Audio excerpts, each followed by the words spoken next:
was going to say to you, Robert, hello and welcome, Professor Robert Patman. You don't seem to have your camera on. That's fine. If there's no camera, we can just audio, or you can turn it on. We want to see your beautiful face if you want to. Well, sorry, I've had problems with my laptop, which I normally use in these situations, and that's caused me problems this morning. So I'm on my desktop. So I appreciate. Sorry, I don't usually. Yeah. 100% fine. We can just talk to you on the audio. It makes literally no difference whatsoever. So Robert, we've been talking about what's going on today, or actually in the recent days with the Ukraine. We've just had Tom Much on live out of the Ukraine, giving us a bit of a personal first-hand experience of what he can see and what's going on. I guess I just want to kind of give the floor to you for a minute and share your views as an expert sort of in foreign policy and foreign politics as to what's going on. For people who aren't aware who Robert is, Professor of Politics from Otago University, and we'd love to get your thoughts, Robert. Well, yes. I mean, where to start, really? Mr. Putin has been steadily building this invasion force up for a long time. And the Biden administration did something quite interesting. They started declassifying intelligence in quite a substantial way. They weren't alone. The UK did the same. And that caused some teeth grinding, by the way, with the intelligence community, because they always worry about compromising sources, particularly sources within an authoritarian political system like Russia has at the moment.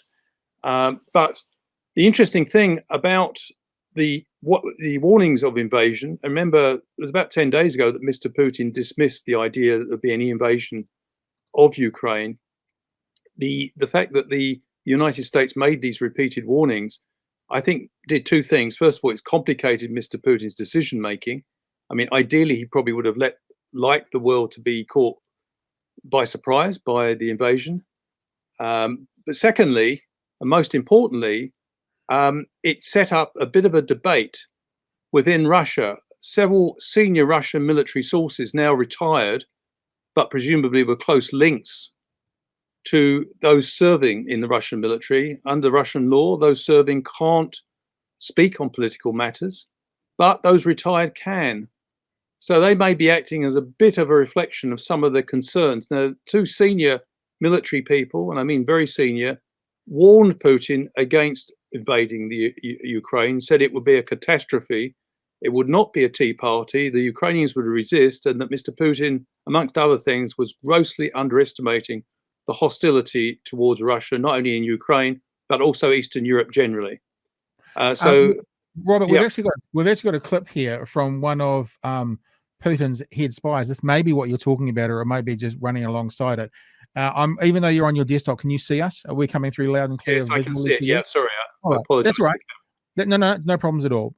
I'll play this because obviously it's in Russian, so people are going to have to read the subtitles. But this might be a bit of what you're speaking about, because if you watch this conversation between Putin and his chief spy, or one of his chief spies, you can almost see the intense fear within the chief spy's conversation, that he realized who he's talking to and what he's saying to him. So let me just play this. Oh, look, there's Robert. Hey, Robert. Beautiful. Yeah, my fault. Sorry, I've suddenly realized I'm not very good with the technical stuff. So yeah.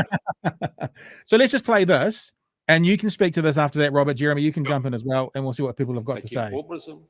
Согласился бы с предложением Николая Платоновича о том, что нашим, так сказать, западным партнерам можно дать последний шанс с тем, чтобы предложить им в кратчайшие сроки заставить Киев пойти на мир и выполнить Минские соглашения.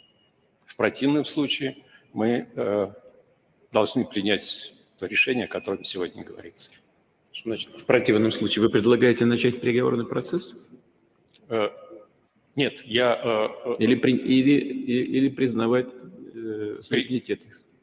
Я говорите прямо. Я поддержу предложение о признании... Поддержу или поддерживаю? Говорите прямо, Сергей. Поддерживаю предложение... Так и скажите, да или нет. Поддерживаю предложение о вхождении Донецкой и Луганской народных республик в состав Российской Федерации. Да, мы об этом не говорим, мы этого не обсуждаем. Мы говорим о признании их независимости или нет. Да. Я поддерживаю предложение о признании независимости. Хорошо, пожалуйста, садитесь. Спасибо. Владимир Александрович. So yeah, I don't know about I don't know about other people and how they feel about Putin, but Robert, to have the chief spy fumble over so many words to then actually have to finally come out and say he supports independence, is that the kind of advice you're talking about that is very difficult to come That's a slightly separate issue, if I may say so, Pat, but it's very important. And that is that Mr. Putin is possibly operating in a bubble. Well, in fact, we know he is.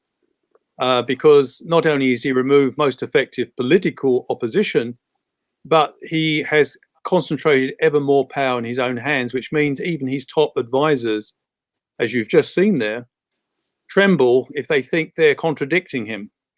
There's real fear.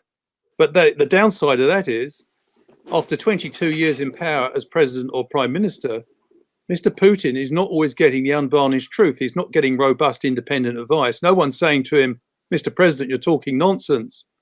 The Ukrainians will never accept Russian rule willingly over their country. So he's not hearing that. But yeah, I think to come back to what we were talking about, Mr. Putin's got himself in a very difficult situation now, because whatever the reasons, he's now invaded Russia. And I think his initial strategy was based on a blitzkrieg, a quick overrunning of the country. They seem to be bogged down. It's only 3 or 4 days into the conflict, and on paper, they should overwhelm Ukraine. I still think they probably will. It will take longer. But you know what?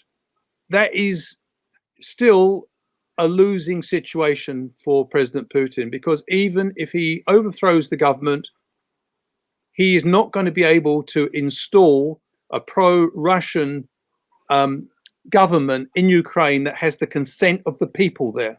Yeah. In other words, he's probably, even if he takes over the whole country, changes the government, is going to be faced with a vibrant insurgency that's going to cost him a lot of money to contain. Money he won't have after the devastating moves over the weekend. The fact that Russia's been disconnected from the vital financial transactions, I think it's called SWIFT, that banks operate under. The Russian markets are bracing themselves for the impact of that Monday morning. So I think he's also indicated he's made a sort of another veiled nuclear threat. But I think that's a reflection of his own frustrations with how things are going to some degree. He's also sort of using nuclear blackmail to Western Europe to say, look, you better let me have my way in Ukraine. Otherwise, I might escalate further. I think there is signs of major divisions within Russia breaking out. It's very difficult to measure this in an authoritarian system.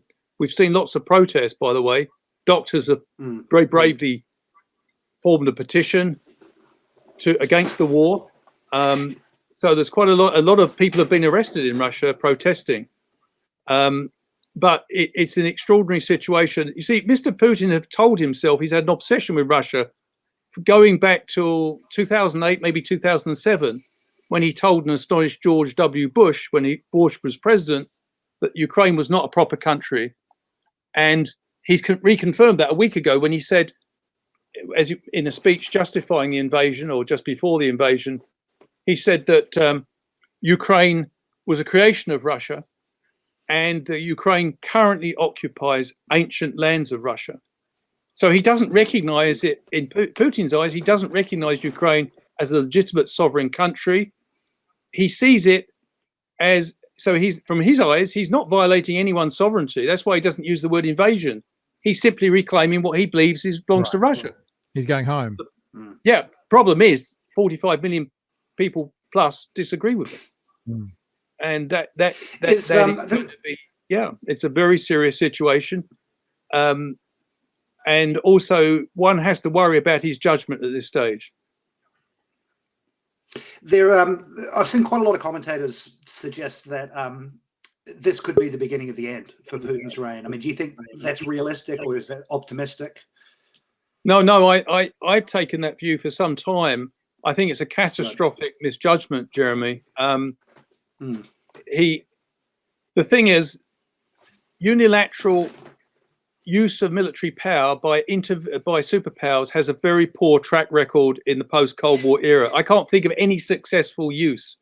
Even Crimea was a disaster for Mr. Putin, although he doesn't acknowledge it, because the sanctions that resulted from the annexation of Crimea in 2014 devastated the Russian economy. The Russian economy didn't grow for 2 years after that, but it contracted by 2.3% in 2015, 2016. So, you have to question his judgment. I think Mr. Putin has a view of international politics which is grounded in the 19th century, where great powers call the shots.